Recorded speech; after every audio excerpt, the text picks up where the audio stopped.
the west of the city. That's McGee and not me.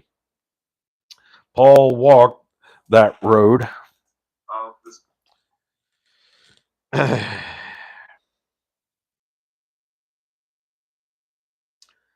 1900 years ago, preaching the gospel of Christ. He didn't travel in a bus or in an automobile. He didn't ride a horse or even a donkey. Paul walked there. And it took a rugged individual to cover the ground that he covered throughout the Roman Empire. He may not have done much jogging, but he did a great deal of walking.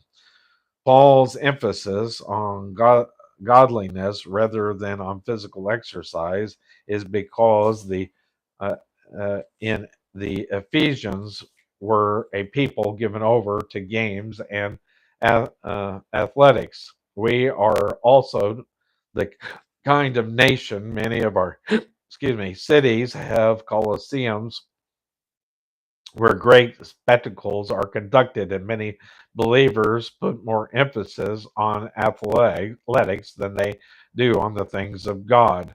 There are church officers who spend more time during the summer in the ballpark than they spend in prayer meetings.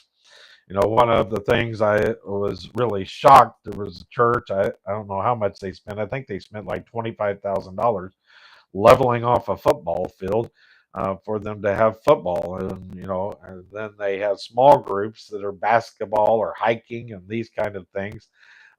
We need to, I think we need to reiterate this verse is that it's more important to get out the Word of God, to study the Word of God, than it is to exercise.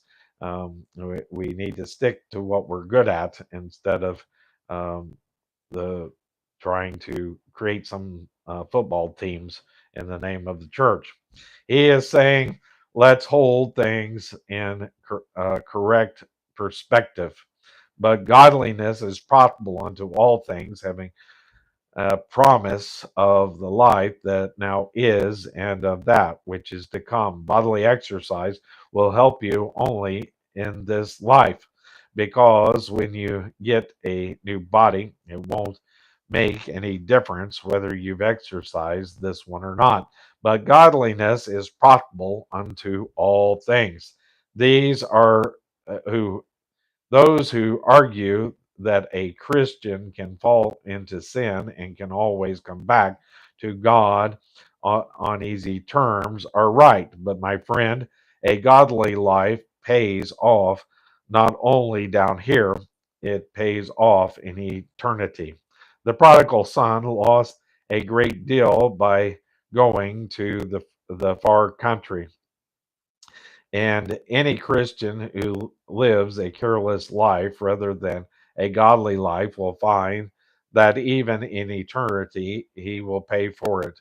Are you as anxious about godliness as you are about physical exercise, about athletic events? The physical ends at the end of this life, but godliness is carried over into the next.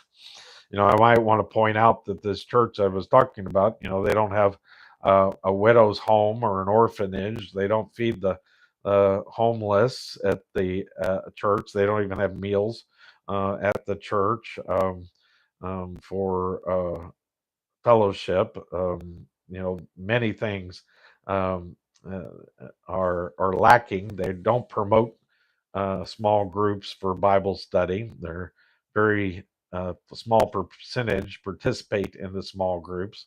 So it's very sad that they put an emphasis on sports and that kind of takes over. Verse 9, this is a faithful saying and worthy of all acceptation. 1 Timothy chapter 4 and verse 9, Paul is emphasizing the point that he has just made. In other words, he says, here's something you can count on. You could count on it in the first century in Ephesus, and you can count on it in Los Angeles in the 20th century. And we can count on it in the 21st century if we make it that far. And we did make it that far. Jay Vernon.